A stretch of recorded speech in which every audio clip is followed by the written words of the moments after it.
We're back. We're back. Just like that, we're back. And we're moving now into our third and final segment for the morning. This one is all about the Bliss Harbour Regatta. This is a big one. This has been happening for a while. This is happening for a while. Now listen to rumors. This is the one this has been happening for a while, and we've got the pros in to tell us about it. Collet Mahea is on. He is the chairman of Bliss Harbour Regatta, and Roberto Pott, secretary of the Bliss Harbour Regatta. Guys, good morning and welcome. Thank you. Thank you. You look really stressed. Relax. Well, we will get mixed news. We don't iron that out. We know that. We're good. We're good. Regatta. The regatta. Yeah. And why did you find that this was an essential need for us to do as a national? Especially around this time. For this time. Tell us about it. Give us a historical background of this. Okay, well, this is a long-standing tradition. This is actually the 94th regatta. Mm-hmm. I think other than the cross country, this is the oldest sporting tradition in the country. Wow. Yeah, so we're just continuing and trying to revive this tradition because over the past 15, 20 years, we have seen a decline. And so, because the cross country is very attractive. A lot of people are out there and whatnot, but Easter time is when a lot of people flock to the waters. And so what caused the decline in this? Are people just not interested in sailing anymore? Is it the boat? What are we noticing here? Well, what I like to say is that this has been around for 94 years, and boating isn't like a bicycle race. Boating is a little bit more expensive. So there's a certain cost. You're going to have $10,000 bike them a little ride go Cerno. That's true. More like 20,000, 30,000 these bikes. If I start to tell you how much the boats in cost. And there's some, I like to say there's some environmental factors. If you listen to the Deputy Chief Forest Officer, he'll tell you we're out of trees. Yeah. So wood is an integral part of boat making. Getting the boats. And we've gone through some what I call Renaissance period stuff. Like in the 80s and 90s, Hilly Martinez had one of the most fantastic boats. Dean Lindom with investing in our boats. Excellence. The Mahea family had 2 lighters. And boats are expensive to maintain. As any boat owner, like I've never owned a boat.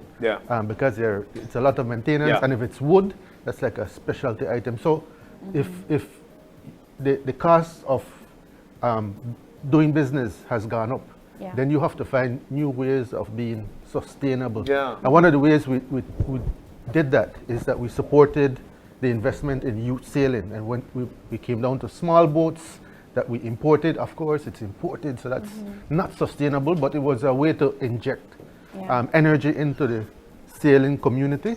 And so the youth sailing program has blossomed. Okay. But the tradition of sailing, we want to bring it back to wood. And that's why the Manatee crowd and their boats are important because it shows the Belizean ingenuity.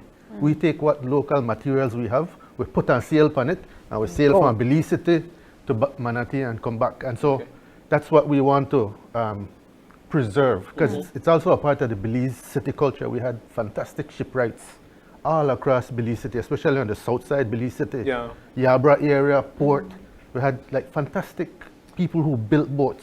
So and that's what we want to preserve. To be a part of this regatta, and I'm imagining that sign-up sheets are already done. Circulating, but, so are you telling me that I could just do a makeshift sail and be a part of this? Yeah.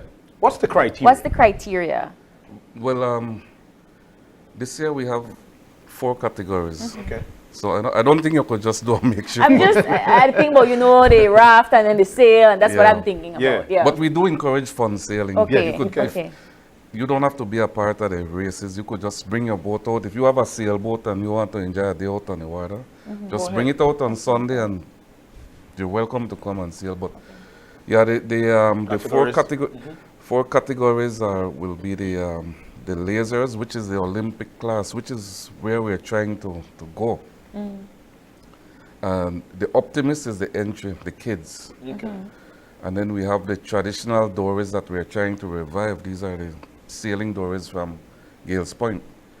And we have a commitment that we will have the 3 of them back this year. We haven't seen them for some years. Wow. And then we have the participation of the Sea Scout, which is Roberto's club. Their category is called the bosuns. And these bosuns were brought here by the British Army back in the 70s, 80s. So they're old boats. They're old boats, yeah. And Roberto have a few of them, and this to is bring what those he back. teaches his kids to sail in. Unfortunately, the big attraction in the past years were the sailing lighters. I don't know if you all remember back in the days when you used to see the boats along the barracks there discharging their cargo, sand mostly. And we were down to only 2, the Radio and the United. Unfortunately, we lost the United to Hurricane Lisa. Wow. So now the last sunlighter is the Radio. And it's it was built in the year that the Radio was invented. That's how she got her name. The radio. So she's well into her 120 something year. Wow. And that boat was actually built in Belize. It's still here. And so what we have planned this year, since we can't have a race with only one boat, she will be out there doing sail. See, what we want to do is encourage people to just come out and go on the boat and experience. Part of Belize she will history. just, yeah, do That's a yeah. historic. That should be a museum. Yes. Yeah. Well, we were trying. I mean, I think we could have done more to preserve these boats. We didn't. Right now, we are trying to see what we can do to preserve the radio, like what you suggested. It's actually a living museum. Yes. I mean, Yeah, Yeah. it is. So, It is. yeah, It is. so- But tell us about the because we must get people attracted to this. You know, so let's talk about, because just listening to a boat, I like radio too. You know, so just listening to the historical aspect of this boat being called the Radio. Tell us about some of the pieces in there, the traditional pieces that are really attractive. What attracted you to that? Well, I was born into this. My father had about 5 or 6 of these sailing lighters. Okay. So the Bliss Regatta. You asked the question why now? Because this is a part of the Bliss, Bliss's will, Yeah. that a regatta be held in his honor, in his memory, whatever. Yeah. So this weekend was I was very little, a big weekend in my family. And it is something that I grew up in, and sailing is a very passionate sport. Once you get involved in it, you love it. Yeah. So Why do you believe that the wider Belizean communities are not gravitating towards this particular sport? That's a good question, and I think it's great that we have Collet at the helm, literally and figuratively speaking. A lot of sailing lingo we use, because he has a big tent approach. Sailing, especially if you have Sir Judge Brown, who was a Chief Justice, and you have Lindo, got very competitive. I mean, it was really tough to watch. And then the Manatee community defended themselves when it came to the rules of the game. So the competition was kind of divisive. Yeah. But Collet's approach is a big tent approach.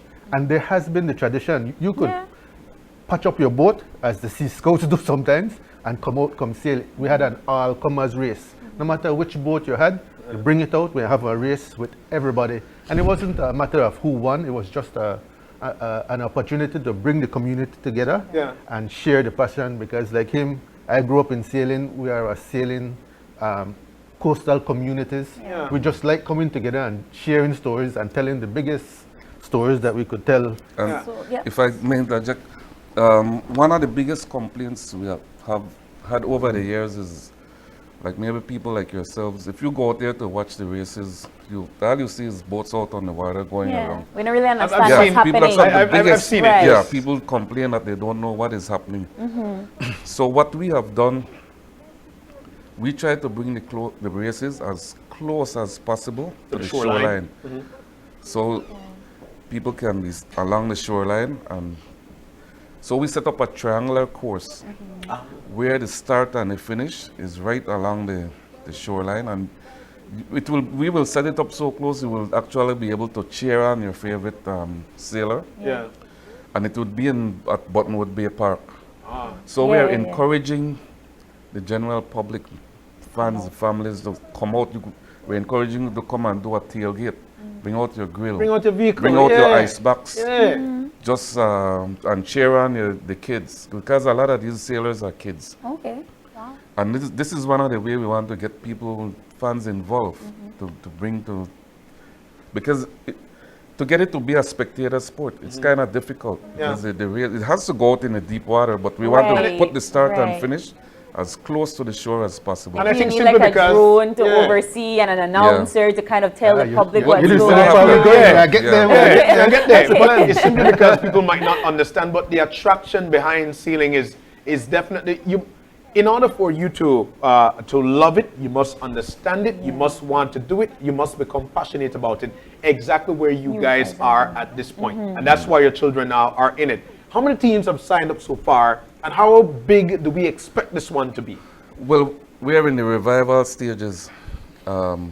We have commitment from the Corozal Bay Sailing Club, the Placenza Sailing Club. How much people that going to talk about a cars with the top numbers? Yeah. Yeah, Corozal have committed 4 lasers and 1 optimist. The Placenza Club will bring, I think that they're the other way around, they will bring 4 optimists and 3 lasers. All right.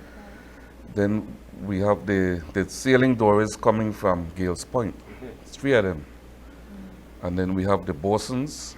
There's only 2 of them. There are other bosuns in the country, but we cannot get in touch with the owners and try to get them to be a part.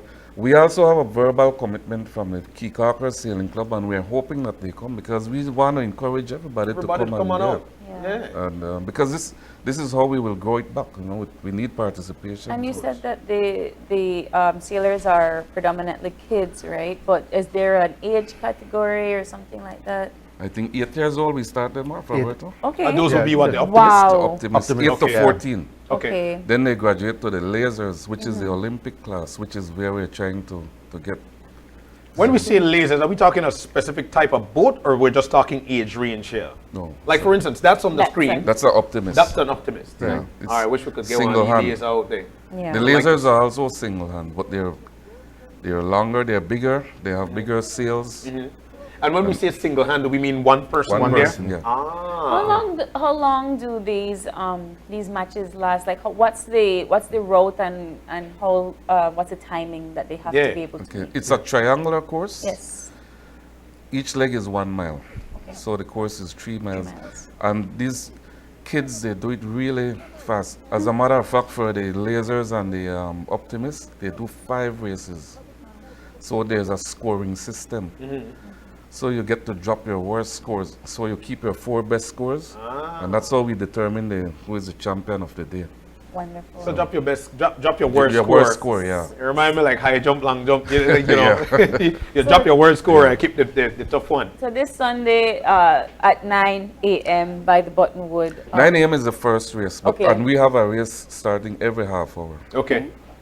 So- Every half hour. Every Yeah. half And hour. we're So you expecting a can't lot miss of people it. out there. Yeah, you can't miss it. miss That area is extremely vibrant for sailing. It's a beautiful part of the city. Yeah. You know, and I really and truly appreciate that it's going to be one of those tailgate situations, Yeah, right? But yeah. there'll be tents. People could come on out, bring their families, right? Bring your big umbrella. Like I said, bring your pickup truck, reverse to this. You could literally reverse all the way to the edge of the water and do your little tailgating. Yeah, I mean, if you got 194 Camry, you could come out too. You know, and it's free to get there. It's free. You Yeah. don't have to pay to be in the area. right. Yeah. Yeah, the city council have allowed us the use of that strip there. Yeah. We won't block the traffic or anything, but so yeah, we're encouraging families to come out and just view the races and cheer on the kids. You know, kids, if you're out there cheering them on, it makes they're They're excited. vibrant, yeah. man. We were Yeah. talking about cultural preservation in our previous conversation, and this is also a way of keeping culture alive right. and preserved. So, you know, kudos, gentlemen. I really do hope that more persons engage in this particular sport.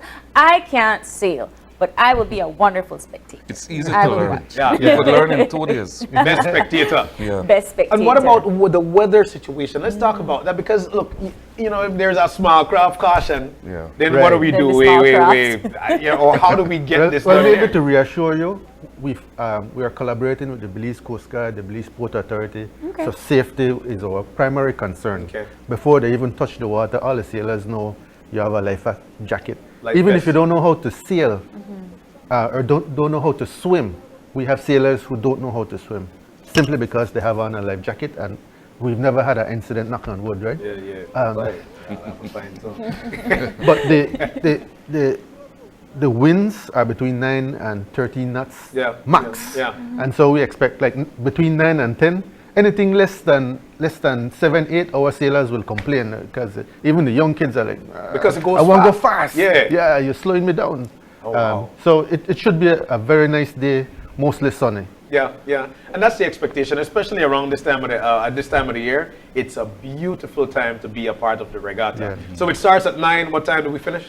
The race is kind of round out about 2 o'clock. We try and do our prize giving about 2:30, and by 3 o'clock you could be Yeah. packing up your tent to And go can I home. mention quickly Of too, course, 'cause of no, course. we must be running out of time. No, man, it's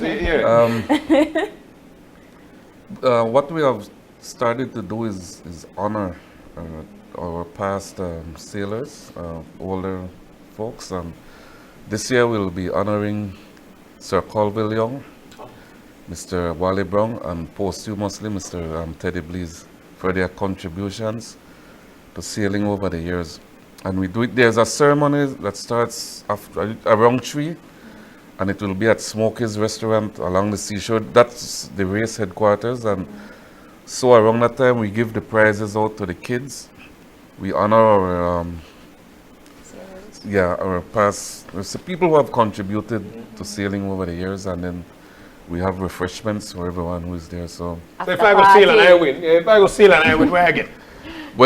Prizes, stock prizes. There are some cash prizes. Yeah. Really? Yeah. Man, But we're not sailing for money, but there are some cash prizes. There's some cash prizes, Right. some giveaways. actually, we have $1,500 for each class. So we do, I think it's 700 for first, 5 for second, and 300 for third place. So, but we are not allowed to give kids cash. Yeah, of course. So Experience. it goes to the club. Okay. And Okay. these clubs need the money because To rejuvenate their to clubs invest in and their whatnot. boats. Exactly. Yeah. To invest Exactly. in the Equipment. club Yeah. itself. All right. And that's the best way possible. I absolutely am a huge supporter of this. I want to see the ceiling. I want we'll me a come out spectator. and I invite you guys. What we do too, we have a committee boat and we have guests that we invite to come on board. You don't have to stay the whole 9 to 3. Whenever you want, if you want to come on board around 11 and you want to spend an hour, Yeah. and we have refreshments, and it's a nice big boat. It has an upper deck, and it's right on the start-finish line. So it would be, if you want to come out and Check it out. experience what And the come radio out is going to be there. on That's a Sunday, yeah. special invite from the chair. you Yeah, know. well, there you go. The invites only. I love it. I love it. But we have to, I know he said that we got more time, but we really don't. Yeah. We're out Come of out time. someday and talk some more. Yes, the Bliss Harbour Regatta is this Sunday, March 5th at 9 a.m. at Buttonwood Bay. Come out, enjoy the sailing. It's going to be a nice day. It's going to Yeah. be a beautiful Yes. And let me so mention please- quickly on Saturday, the Belize Sailing Association will have a regatta out at BTL Park too, so you could come out and support So them the too, because regattas are this week. Yeah. And then we honor the heroes and the benefactor on yes. Monday, Yeah. which is a Okay. wreath laying ceremony out at At the Barn Bliss. the Baron Bliss. Okay. All right. So there we go. Collet, Mahea, Roberto, Pott. Thank you guys so very much for joining us this Thanks so morning. much for the time. Thanks for having us here. All right. And